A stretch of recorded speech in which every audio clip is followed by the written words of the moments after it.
Hello, and welcome to this bonus episode of Virtue and Virtuosity. We got to the end of the series. We thought if you were sitting around over the summer, feeling a bit like you were lonely and you didn't have Virtue and Virtuosity to keep your summer holidays ticking over nicely, we'd get you in with a couple of bonus episodes. This first bonus episode, we're just chatting to a few people about how the series has gone, what they found interesting about it, what we feel we've learned along the way.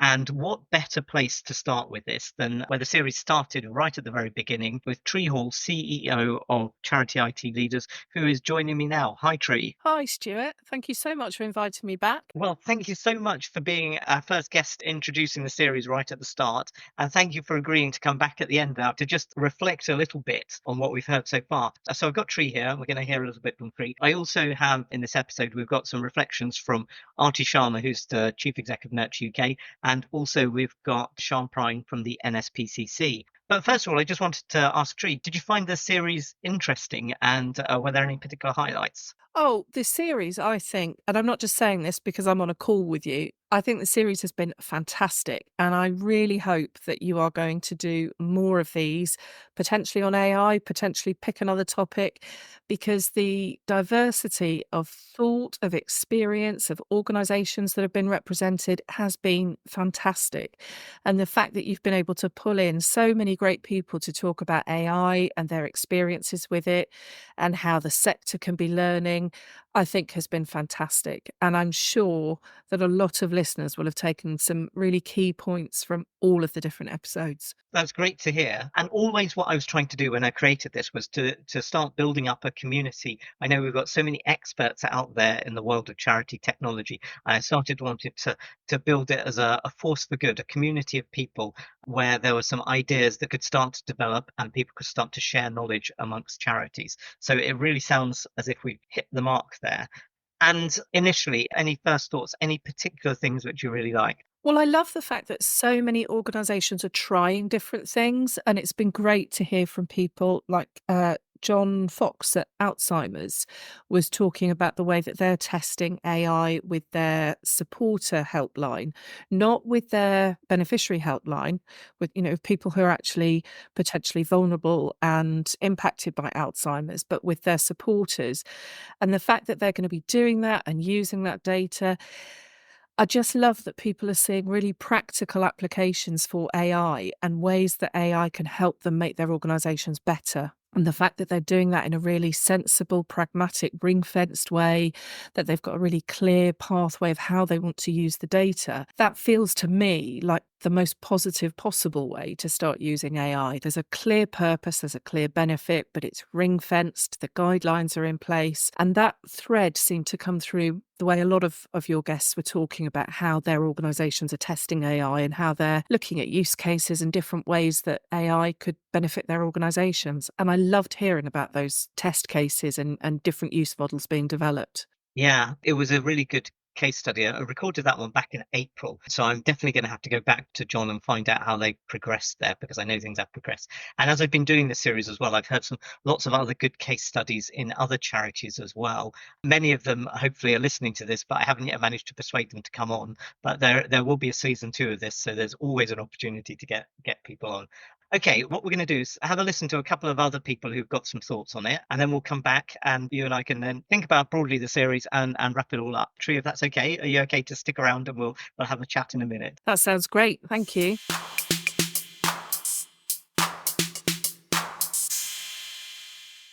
Hello, I'm now joined by Sian Prime, who's Head of Business Technology at the NSPCC. Welcome, Sian. Thank you very much for having me, Stuart. That's okay. It's absolutely great to have you on. The podcast season deliberately took you along a journey looking at large charities, looking at small charities, trying to look at some of the broader issues around AI, but then also trying to chuck in some difficult questions for charities to try and make people think a little bit. And that was the purpose of having some of the examples from non-charitable organizations, but also there was a great episode where we had Laura in, who's acting as an independent consultant, has talked to lots of different charities, but has also been a CIO in several organizations herself. So can you just tell me which episodes did you find particularly interesting? Were there any points you found useful? Yeah, so I think the top two, I suppose, for me were episode 3, where you were talking to the British Heart Foundation about AI, and then episode 8, which was Laura, who you've just mentioned, and a lot of the things that she was saying really resonated with me. I've only been in the charity sector for 6 years, I think it is now. And some of the things she was saying at the beginning about how it's great to have a peer network, that is something I have really valued in the charity sector, which I didn't have when I was in the commercial sector. It's just so lovely that everybody is willing to share and support each other. It's great. Without plugging another organisation that I'm part of, but Laura will have been talking there as chair of Charity IT Leaders, and I'm involved in Charity IT Leaders, and I know you are as well, Sian. And so that peer network is something that I found when I was in my roles at Shelter, at VSO, at British Legion. I found that peer network so helpful, being able to have other people who are having similar problems with technology, to be able to talk to them, understand how other charities were solving those problems. So I think Laura's in a great position to talk about that. So Laura focused in on some of the problems she'd seen in charities. Was there anything that resonated with you there? Yeah, quite a few things actually, but I think one thing in particular was the fact that it's very common in charities to have decision by committee, which is, I think it's a reflection of how a lot of people who work in charities are, we're all really nice people and we all want to do good. That's why we work in charities. But it also means that we are always wanting to be helpful and always wanting to consider other people's opinions. But decision by committee can take such a long time and take such a lot of energy as well. So it doesn't lend itself to agile decision making and moving quickly, which sometimes you need to do. So one of the things we're doing at NSPCC at the moment is working on ensuring that we have clear accountabilities, which is not quite the same, but it's certainly going down the same direction. And even that's taking a long time to work out where we think the accountabilities should be. And we haven't even yet got to the point where we start talking to other people to get those accountabilities agreed and actually written down so that they're really clear. But I'm hoping that will then move on to having that decision making a lot clearer. And Laura talked quite a bit about the synergies with finance and delegated authority there. So if we can leverage what finance have been doing for many, many years, then that should help. So I was really interested when I was chatting with Laura about that as well. And I think that's something, there's a lot of mileage in getting that real clarity in decision making and really understanding, okay, beyond because so many people, if you ask them, they say, okay, we're making a technology decision, a procurement decision, they'll say, no, it's okay, we've got some ways of making those decisions internally within our organization, because we know if the piece of software we're buying is over 70k or 50k or 20k or something like that, then it will go up to a certain person to make that decision, and maybe we'll have around that there has to be a project board or a program board in place or something like that. That, for me, it still leaves a lot of scope for having that decision by committee that you talk about, and really getting that clear accountability for things, I think is really important. You also mentioned British Heart Foundation, the episode with Rob, where he talks all about all of their different ways that they're using AI. They talks about the case studies. Did you find anything helpful there? Yes, I really liked the hackathon that he talked about, and the cross-directorate governance board that they've set up. One of the things we've been doing in the last several months at the NSPCC is sort of educating our users on Microsoft Copilot, or Copilot in Edge, as it's now called. They keep changing the name. And some of the questions we've been getting have been around the ethics of using AI, particularly image generation.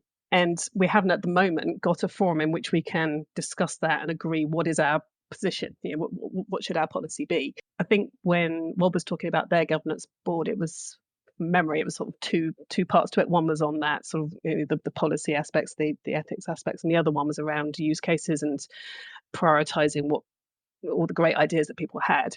So what I'd like to do is set up something similar at the NSPCC, along with my colleague who's accountable in this area. And the policy and ethics side of it is absolutely something we need right now. The use case is part of it. We are doing some things. We're starting to test things like being able to do sentiment and topic analysis on unstructured data.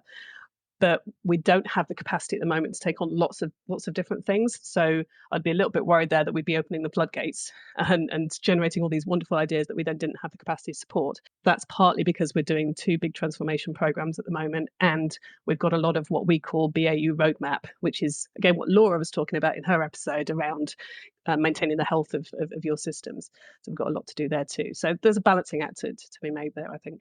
I think that's really interesting because charities obviously have their long-term roadmaps, technology teams have their long-term roadmaps, and AI has come along relatively quickly in terms of the time span of a roadmap. And so leveraging that's in there can be quite interesting or difficult. And I know this is one of Laura's favorite topics. We're talking about Laura quite a bit here, but I'm going to bring together two of the things you said there actually, because you're talking about decision making before. Have you had any thoughts within NSPCC about where the decision-making structures all around AI would sit?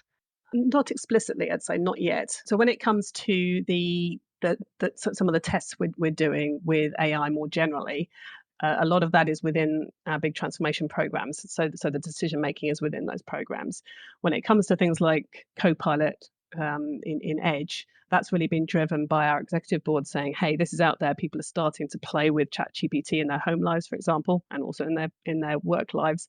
So let's actually educate them in Microsoft Copilot, as it was called at the time, now Copilot in Edge, so that they are using that in a more controlled way. It's more secure, but also give them the tools and the knowledge to use it in an appropriate way, so that they know, for example, not to upload personal and sensitive information to it. They know that they should check its output. Don't just take it as gospel. And so I think that's where we probably need to set up this governance group to allow us to create a policy or to give some guidelines on ethics. Great to hear, and it's great to hear some of these examples from within charities. So, Sian, thank you very much for giving us your thoughts. I hope you stick around for season 2, which is going to be in September, and hopefully perhaps we can hear a little bit more about NSPCC in season 2. Sounds like you've got some really interesting insights there. So thank you very much, Sian. That's great. Thanks, Stuart. Look forward to season 2.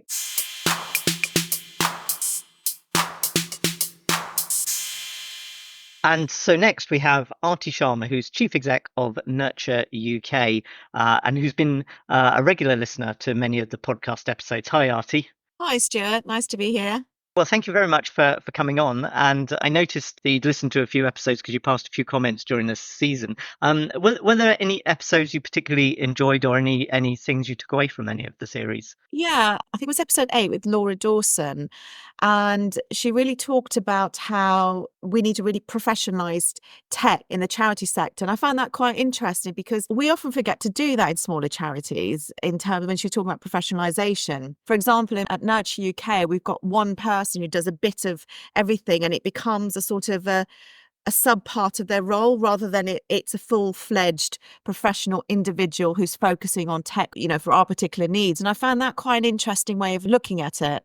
As a chief exec, you have a choice about professional roles you can have in your organization. If you're in a large organization, you can have all of them and you can have teams of people. But if you've got a small organization, well, you've got to choose between a finance person and a technology person and a people HR person and a strategy person and a performance person and all those different areas. And there's some of them which are absolutely essential, like a finance person, I'm guessing, whereas you have to make decisions on the other, and you can't afford everything, which is going to be a challenge.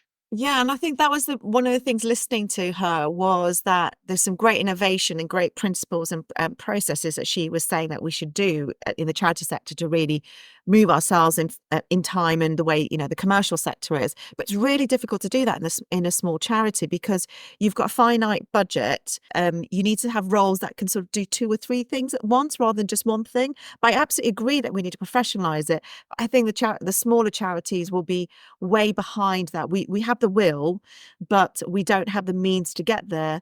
And I was sort of trying to work out how could we replicate the model in terms of what she's talking about in terms of decision making structure and how you plan projects. And she's right, when you're cutting projects, maintenance is one thing that people don't even think about. And we've had issues when we sort of moved from platforms to platform because we were like, oh, let's bring in a new CRM system to make everything work for us. But you need someone to be able to know how it works and maintain it for the needs that you have for the organization. And we've sort of struggled to sort of balance that. So it was really interesting hearing what she was saying. And what made me think was larger charities have several roles within a department, all departments.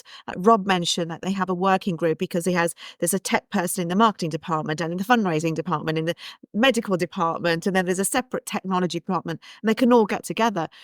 And that's the thing that I think larger charities, what I'm reading, listening to the podcast, which I found fascinating, are really, my main takeaway was that they're really embracing AI and technology and are finding innovations to drive their cause and meet the needs of the beneficiaries.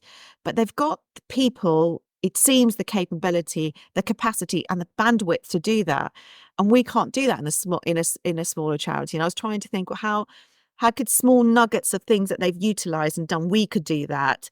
And it still kept going back to, how do I manage my budget? Or do I replace, as you were just saying earlier, do I replace a role with a tech role? And is that a better return on investment for us as a charity? So it brought forward a lot of questions for me, not in a bad way, but in a really good way, thinking, how can we do what they're doing at a smaller scale? Yeah, you mentioned British Heart Foundation. Of course, they're one of the largest charities where they do, as you said, they have multiple directors within the technology team doing different areas. What I've noticed is that smaller charities tend to have, and you can correct me if I've got this wrong, but I've noticed that smaller charities often have one of two types of IT person. They can either have like the laptop person, the person who keeps the laptops running, fixes problems where I don't know, gets the reinstalls bits of software, or they have a more of a data type person who focuses more on the systems architecture, data architecture, or they have some combination of that. And that's great, and you need those people, but it means that you're missing out on the higher level strategic piece. And I think that's where, if we can get better at finding ways that smaller charities can access those resources on a fractional basis, on a small, where you can get, I don't know, half a day a week, or 2 days a month, or something like that, of someone more senior who can give you that high level advice rather than the day to day. That might be a way of doing it. But yeah, I completely sympathize. Laura's expertise, like mine, is in larger charities, but through what I've been doing in the last few months, I've really started to understand the challenges of smaller charities, of getting access to these expert resources is really a big thing. It is, and you're absolutely spot on. I mean, we outsource the laptop IT aspect because we're a 100% remote charity, and we've got a systems manager. So we're sort of making do with what we have, but we don't have the headspace of someone to think about beyond where you are now, where we could go. So we're an educational charity that focuses on delivering training to educators within the school system, and we do it all virtually. So we moved from the pandemic to 100% face-to-face to 100% virtual. And it works for us, but with that mindset, which what Sanjay from Offhand was talking about in terms of thinking like a startup, and we very much like to think of ourselves in terms of our own thinking. I'm thinking about, how do we use a commercial angle to scale up the charity, and how do we do more of what we're doing through digital means? But we don't have, being a small charity, it's probably a couple of hours of my time or my SLT in a given week or month to be able to have a discussion, and everything moves at a very slow pace.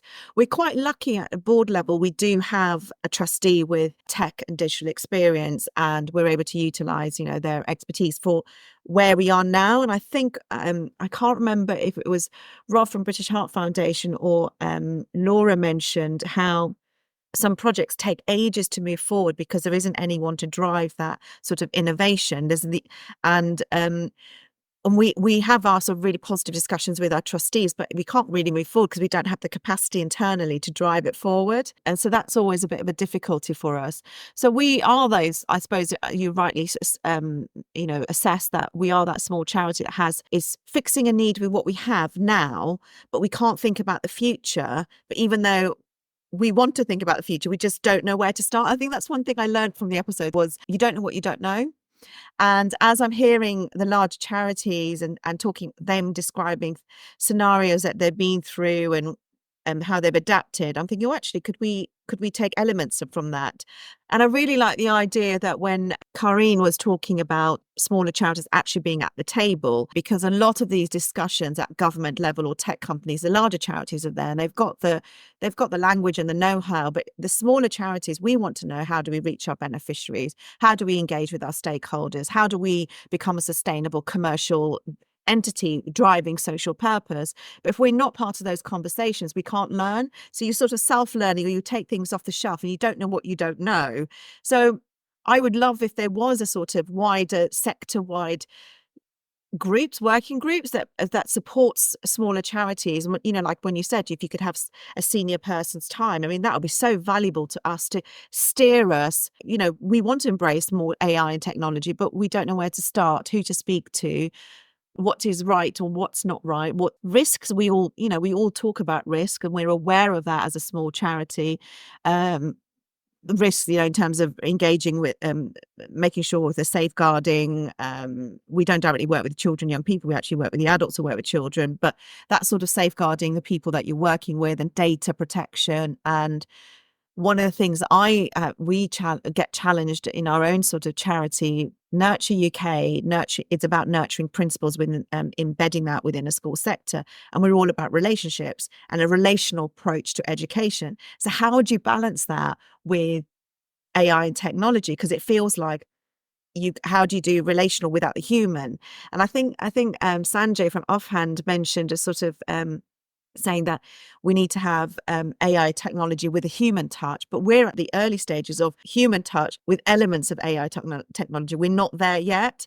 And I don't know which one is right or wrong, but how do you balance that as a smaller charity? I'm learning a lot from the episodes, and I'm thinking, I'd love to do this, but we don't have the team. So I'm thinking, do I need to bring in a role? Then someone mentioned about process and systems and governance and ethics. And I was like, okay, we'll need someone to manage that. So there's a lot to think about from a small charity when you're trying to do so many other things. Yeah, I think one thing I've learned is where do we start? What's the advice larger charities can give smaller charities? What's the, I suppose, the best return on investment for us? What's the starting point? Because we're all so different, aren't we, as charities, the size, the beneficiaries, the stakeholders you're working with. But I know from my point of view as the Chief Exec of Nurture UK, I don't want us to be left behind. There is so much I want to do, but I wouldn't know where to start. Wow, you summarized an entire season there, Arti. You went through so many different episodes Sorry. and related them together. That was really good. So what I'll take from that, which I think is quite interesting, if there's ways that we can get better at productizing technology elements, then that makes it simpler for small organizations, so they don't have to put in all of the hard work because you don't have the people. And I'm taking that, relating what you're talking about, Sanjay, but also there was an episode that was on East Africa where they had a guy from Tiny Totos, and what they were doing is taking a simple technology product which they could just give out to small organizations. And Sanjay's is a similar thing. It's like putting in a product which just wraps around all the different tasks you need to do and puts it all in one technology product. And I think if we can get better at finding nicely packaged products which do all the different things, that can make technology simpler for smaller charities. I'm trying to think about finance and HR and other elements. Finance doesn't change that much over time, so you can just sort of say, okay, this is how we do our purchase to pay, this is how we do our expenses, this is how we run a payroll, and it's nicely packaged up. Whereas IT type things tend to change, and we've got less good at productizing it. But if we could, that could help.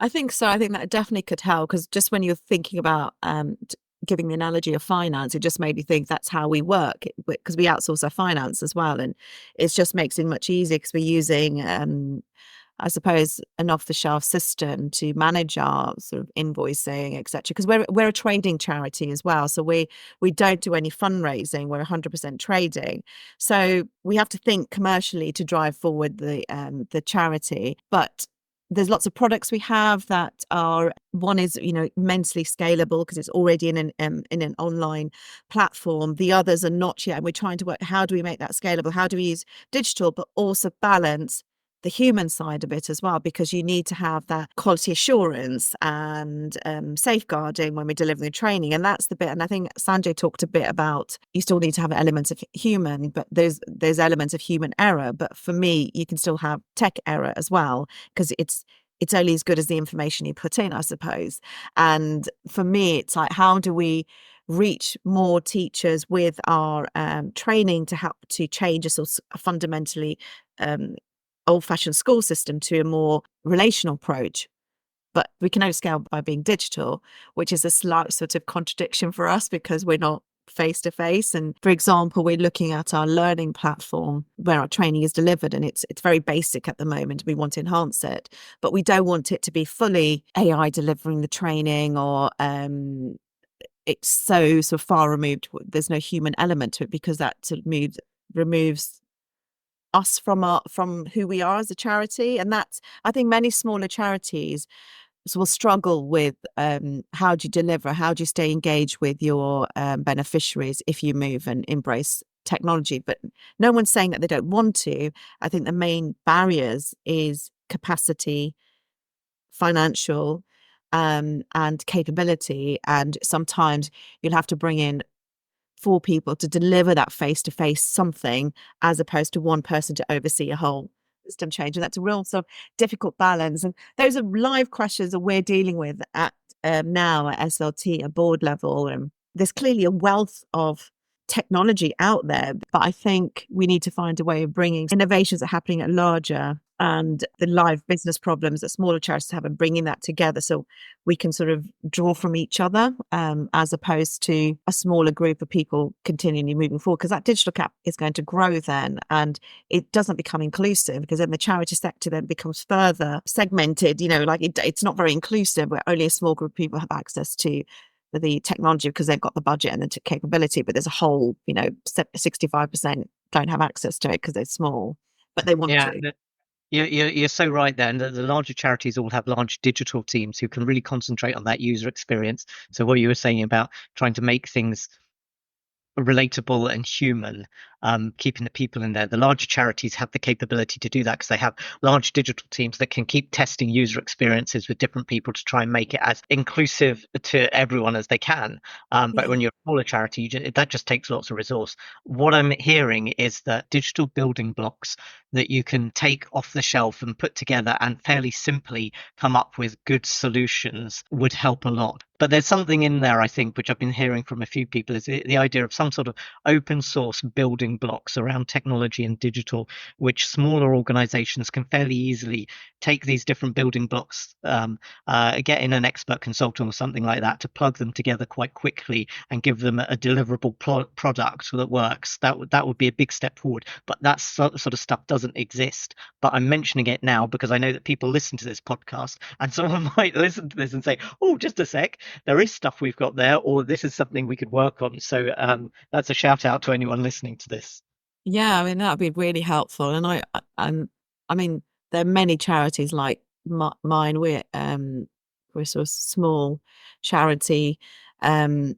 We don't have the luxury of teams. We don't even have an individual, I suppose. That one individual we have is focusing on systems, and we have one senior leader who is stretched across several aspects, and we'd want to innovate, but we don't have the capacity to do that. So yeah, having building blocks of things that can guide. And I think speaking to other sort of charity leaders, there's a big knowledge gap, so people don't know where to start from. But there is a will. People do want and understand that the world is changing, and we are going to have to adapt and have to utilize technology and change the way we're doing things. When I speak to other chief execs, they do want to change. I think at board level, I think it's important. I can't remember which one of your podcasts you had, your episodes. There was a trustee. That was a guy from Cambridge House, a trustee, Ivan Delaney. That was it, episode 4.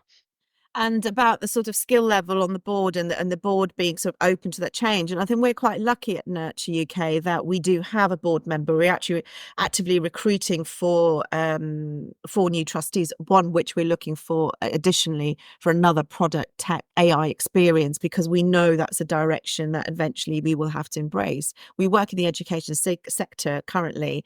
I imagine schools themselves are already utilizing some form of AI chat GPT to produce lessons or to change the way they're doing things and delivering lessons. So we're going to have to do the same in terms of what we do. But there's a wealth of things out there, but you don't know what's good value. That's the other thing that I struggled with when I was just doing some general sort of research in terms of our growth plans. I don't know what good value is. Like, if something is priced at X, is that good value for money? If not, like, how do you know? So again, because there's so much out there, those people are in the know-how, understand the technology and how it works, they can straight away, I suppose, see the opportunities, whereas someone like me, I wouldn't know. So I think that's building blocks you talked about, guiding people to recognize what you're paying for, if that makes sense. When you bring in developers to do some work, I mean, they will to give you a list of all coding work that they can do, but you don't know whether that coding is probably something simple you could have done yourself, or whether you're overpaying. And I think that's one of the challenges at a board level, is when you're putting forward a proposal about something, you might be putting forward something that you have limited knowledge to a panel of trustees who they themselves have limited knowledge, and you might agree to sign off something, it doesn't work, and it's really costly time wise and budget wise, and then people go, oh, we're not going to embrace this technology going forward, this doesn't work, etc.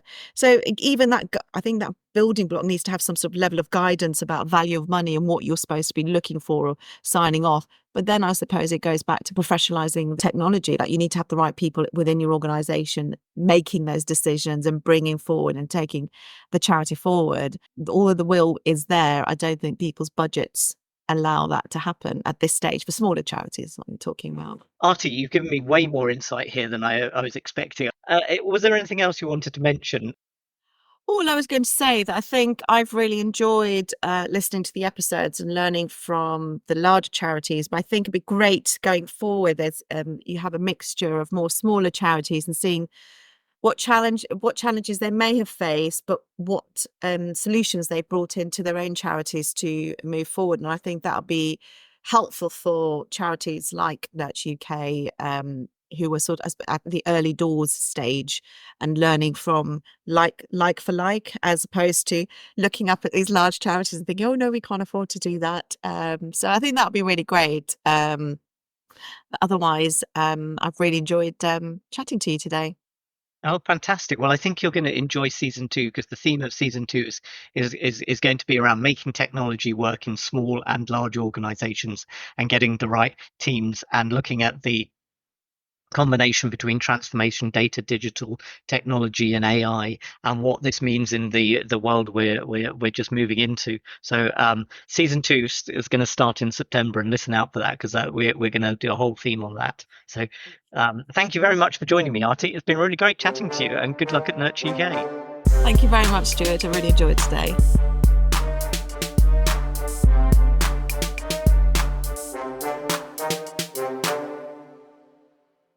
That was really great to hear from Arti and Sian there. Coming back to you, Tree. So if we can talk through a little bit about what you found, what were the common themes, and where we can build on this, and where we can go. So one of the themes that seemed to keep coming through for me was test, test, test, and more test. And the idea that in order to create something really special with AI, you've got to be prepared to fail. And I think you talked about this particularly in the episode with Ivan Delaney, and you were talking about fail fast and fail often. And I loved that, because for me, I think as a sector, if we're to get the best out of AI, we've almost got to harness our inner child around it. We've got to be curious with it. We've got to be playful. And above all, we've got to be asking questions. And I loved when you and Ivan were talking about going back to the drawing board and really thinking about, what does your organisation do? And then thinking about, how do you do it? And then thinking about the processes behind it. And recognising, of course, that many of those processes won't have been written down, and slap on the wrist for all of us that haven't written them down, charity IT leaders included. But the thing that really struck me about that is that we've all got to be asking why a lot more than we do, because we make assumptions around the things that we're in every day. And funnily enough, one of the assumptions that I heard recently is that if you mention guide dogs as a charity to a lot of people, they think it's an animal charity. Now, of course, they work with dogs, but it isn't actually an animal charity. It's a disability charity. But until you start to question the what do we do, and you start to interrogate with the whys, it's easy to make assumptions about things. And when you make assumptions, all the testing in the world isn't going to give you a solution, because the problem there is that you're trying to solve the wrong problem. So we have to go back to basics. And that's where I think we need to be really childlike almost. We've got to have that curiosity, and we've got to keep asking why. And anyone who has children or has been around children, generally around the age of 2.5 to 4, they ask why to everything. And it doesn't matter how many answers you give them, they keep asking why. And I think we lose that ability as adults to keep interrogating with that level of, well, why? But if we want to make something using AI or any other form of technology, if we want to make something better and different, we've got to keep asking those questions. And we've got to keep going back to basics to make sure that the problem we're trying to solve is the real problem and not something that we've assumed or imagined based on the things that we already know. And that, to me, seemed to be a theme coming through with a lot of the people that you spoke with. That constant need to test, that constant need to fail, to learn from failure, and almost to apply the principles of AI machine learning to ourselves, that we keep repeating things, we keep extracting the data from those experiments, and we apply that to the things that we do in future. So I think in order to get the best from AI, we almost need to become childlike AIs ourselves and just keep playing with it, testing it, but within boundaries. And that was another theme that came through. Everybody that you spoke with who talked about having developed use cases or testing different things, all of those tests were set up with really, really clear boundaries. People were making sure that their data wasn't at risk, that their data wasn't vulnerable, that the organisation wasn't at risk by misuse of AI. And I think, and I can't remember who it was that said this, it may have been Ivan Delaney again, but one of your guests said, would you put it on the internet? Would you put it on social media? If you wouldn't, don't put it into Chat GPT. And I thought that was a really good guiding principle. If what you are working on, if you don't want that to be known publicly, don't put it in an AI test case. So it's about being curious and about pushing the questioning to get your understanding to really where it needs to be, but doing that with guidelines in place and with those really clear boundaries so that your organisation is safe as well. So, Tree, you've nicely encapsulated quite a few different thoughts from several episodes there. And what I've seen that as, because there's a risk element there as well. So what I've seen it as is that with technology, with AI, within charities, there's a strong desire to make progress. People don't want to be falling behind. They don't want to be stuck and unable to move forward. They want to make progress. But what we also heard about in several episodes was about the attitude to risk. And I particularly remember in one of the episodes, Sanjay Lobo saying charities need to rethink their attitude to risk to try and enable them to progress more quickly. But to me, so much of that attitude to risk is all around making sure you've got those safeguards in place and being able to take small steps. So if you want to take a massive step forward, it's always going to be way more risky than taking a variety of small steps, which it just counts for. It's common sense. It counts in every sector of our lives. And with charities and technology, the answer is always to be taking those small steps so as you can do that, fail fast, fail often, and learn from it. So take small steps, learn, take small steps, learn. And that's whether we're talking about AI, whether we're talking about implementing a CRM, whether we're talking about changing the strategy or around cybersecurity, taking small steps in your move forward, and learning as you go is always a better approach than having a massive cross-organizational project which sucks in resource from all over the place and it gets to, I think as Laura was talking about, gets to the stage where you have maybe as much as a year between someone coming up with the idea for the project and the project initiation, because there's so much attitude all around the risk that people are in paralysis about moving forward. So yeah, big theme coming through there. And really interesting. Another one which I want to see if this chimes with you is around skills.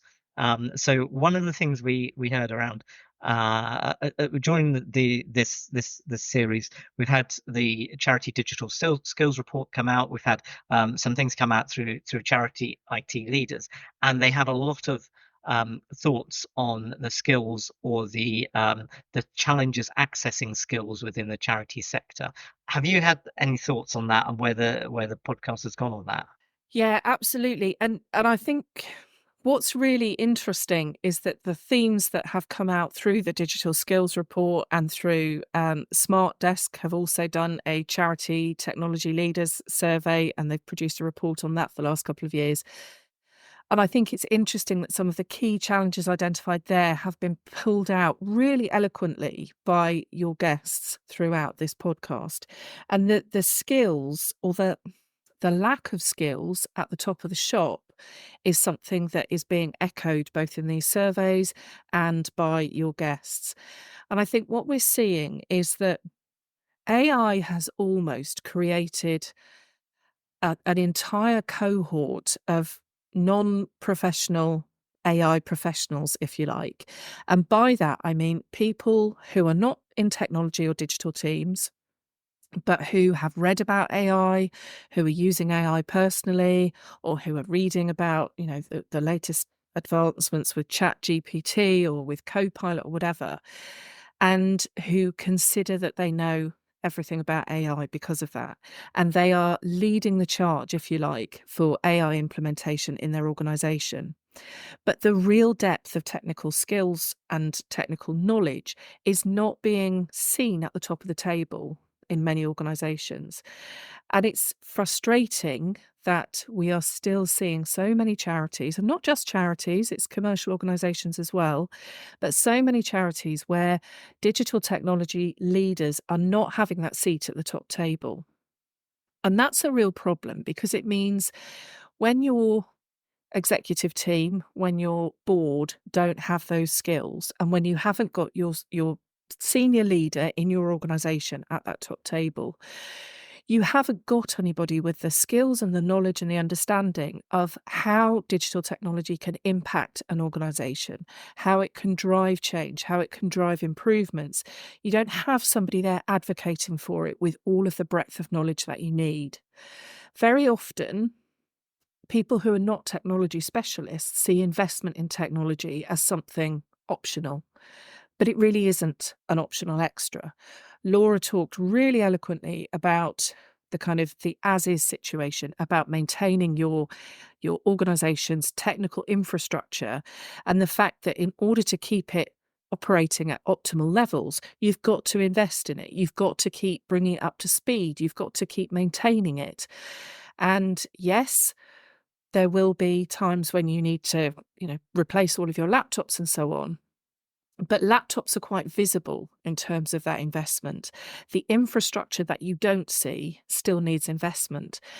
But without people who understand that, having that voice at the top table, the investment just falls away. And if organisations are having to impose cost cutting or cost restrictions, it's very often the fundamentals of technology infrastructure that suffer the most.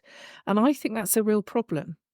Because the other thing that happens is that technology projects are then seen as something that is owned by and driven by technology teams. And that is not where most technology projects should be sitting these days. Most technology projects should be seen as organisational change projects. And they might have technology leaders and technology teams driving them and supporting them and moving them forward. But tech projects these days are very rarely about tech. They're about things that make life better in the organisation and for the organisation's beneficiaries. And so it's vital that we have experienced technology leaders with that seat at the top table, but with the breadth of skills, with the business skills and the business acumen to be able to maintain that seat at the top table, to argue and advocate compellingly for investment in technology, but also for the cultural change that organisations need to see in order to get the best from that investment. And for charity IT leaders, I think we're quite uniquely placed in a way, because we have roots in, obviously, with our members to talk with current technology leaders, but also emerging leaders, and to support them in developing the leadership skills that they need and the business skills that they need to sit at the top table. But also we do have access to CEOs and to boards because of the people that we have working with us, because of the contacts and the networks that we have. And we need to be working to influence there as well, to ensure that CEOs, that trustees are recognising that they have got to have that technology voice at the top table, and that it has to be there as a constant voice, not just when somebody wants a new CRM system. And so that's a message that we have to get out really clearly. And I am so glad that that is a theme that came out from a number of your guests, talking about that need for the skills at the top level, because I think we have to approach it from two different directions. It's upskilling technology leaders and giving them the confidence to go and take that seat at the top table. But it's also about upskilling CEOs and boards to recognise that they need to know about technology, but they don't have the in-depth knowledge, and they've got to have that technology expert there as well. Spot on, Tree. And you can so tell that you're leading an organization like Charity IT Leaders, and from the things I've heard from the members of our organization and the trends I've seen, it backs it up entirely what you're saying. And what strikes me is that we've seen lots of different technology trends, or I've seen lots of technology trends over the last 15 years that come along, and time again the charity sector lags behind the private sector in terms of its ability to take advantage and deliver change through these trends. And that's such a shame, because there's absolutely no question that the value in terms of the people that charities are trying to help is far greater than the value that you might associate with the shareholder value of many private organizations, private companies. So there's very clearly a need there. And then when you combine that with the skills question, we've had reports time and time again. We mentioned the digital skills report. I'll put links to all of these in the newsletter, by the way. But we mentioned that, which is an absolutely great source of knowledge, because it surveys, I think, around 600 different people, organizations, and so it gives a really small, large, all sorts of different organizations. It gives a really good cross-sector view of what's going on. And what it comes up with time and time again is that there's a lack of skills, and that charities really struggle to access those skills, whether it be at a trustee level, a chief exec level, an executive leadership team level, whether even within the tech teams, the struggles that tech teams have actually trying to get really good talent in. And by talking about all of those challenges, we bring them out into the open, and then we start to look to solutions. And really, for me, as I say, what this podcast and all the work I'm trying to do at the moment is all around trying to build that community, so that we can start to understand these problems and start to build on solutions. And already I've seen a lot of change at the trustee level. I've seen a lot of charities recognizing they need to get digital trustees in place, and particularly at the larger charity level, less so at the smaller charity where they struggle with that. But the other two sides of it, which I'm trying to work on and find ways that we can connect people together, are all around the expert talent, the people who really know their area, whether it's AI, whether it's data, whether it's data warehouses, whether it's around implementation of CRMs, and enable a way that charities can access that talent, that really top-end talent, but in a way that charities can do it cost effectively. And then at the other end, a way that we can start generating a workforce which will be there for the charity sector, and will come out of training, out of universities, and come into the charity sector, and building that workforce for the sector. Those are things, all of those things coming together. I've got some pretty big dreams of where I'm trying to get to with a humble podcast, but I have a lot of different ideas going on here, and I really hope by bringing all this together, what we can do is you give that one tide that lifts all the boats, trying not to go into cliches here, but big step up to the charity sector by improving the digital skills at all levels, from trustee through CEO, leadership team, down through tech and into the business. And if we can do that, I think we will really manage to take a huge step forward for the charity sector in the UK, which will benefit everyone. I couldn't agree more with you, Stuart. And I think there is nothing wrong with having big ambitions, because without big ambitions, change doesn't happen. And I think the great thing about your podcast is that you're starting a lot of these conversations, and you're bringing people together who want to have these conversations. And hopefully, as the listenership for the podcast continues to grow, more of those conversations will start to take place in other spaces, as well as, in the feedback comments for particular episodes, or in the things that you're doing when you share the newsletter and so on. I am really excited that you've said you're hoping to cover some of these topics in season 2. And I would love to hear the conversation about how we bring new talent into the sector, because I think we have got challenges with bringing new talent and new skills into the sector. We can't compete on things like salaries, but there is lots as a sector that we can do if we think creatively about the way that we recruit, retain, and look after our staff. And I think we can have a real competitive edge over the commercial sector, where perhaps salary is the driver, because there's a lot more we can offer. And as people are changing the way that they think about work, we have an opportunity to think really creatively about the way that we recruit. And I know that organisations like Factory Internet, who are one of our sponsors, they are fantastic. They work very closely with their local further and higher education colleges to support apprentices and make sure that people are coming into the sector. And they are doing great things at a local level. And if we could have more commercial organisations who are replicating those models, I think we have a real opportunity to broaden the skills base and to make this an exciting career to come into. Not just technology, but specifically not-for-profit technology, because so much great stuff happens here. And we have to be, as a sector, really creative and innovative in the way that we work, because we don't have big budgets for these things. But for a technology enthusiast who's got the skills and got the ability, coming into that kind of environment where they can be really creative, where they can be really playful with technology, where they can have that curiosity and keep asking those questions and thinking about how to create solutions in quite innovative and different ways, that's surely got to have some appeal. And I think if we can find a way to communicate that message, then we could really start to address the skills shortage that we're seeing in the sector as well. Wow. I didn't want to cut you off there, because that's almost like the perfect end to the season. Just to say, one of the things I'm doing some really interesting work with an organisation called London 42 at the moment, and there's an event in a couple of weeks. I'll put a link in the newsletter about that, which is all around bringing skills into the sector, and they're doing some really interesting work there. And Tree, you mentioned season 2. I do have season 2 planned to start around mid-September.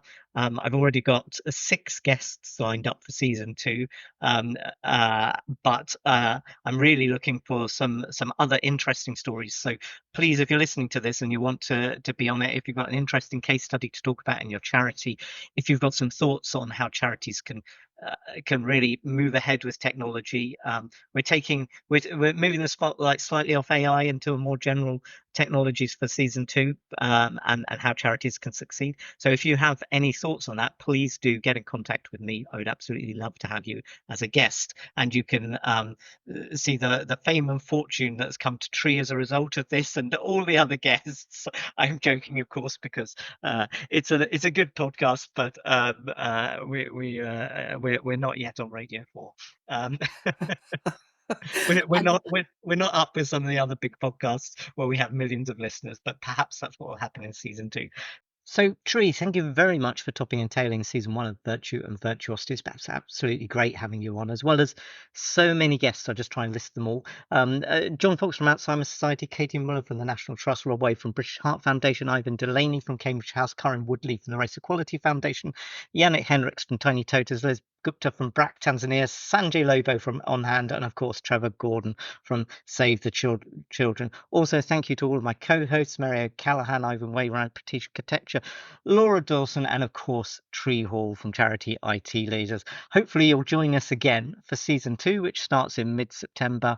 So it's thanks very much from me, and thanks and goodbye to Tree as well. Thank you. Thank you.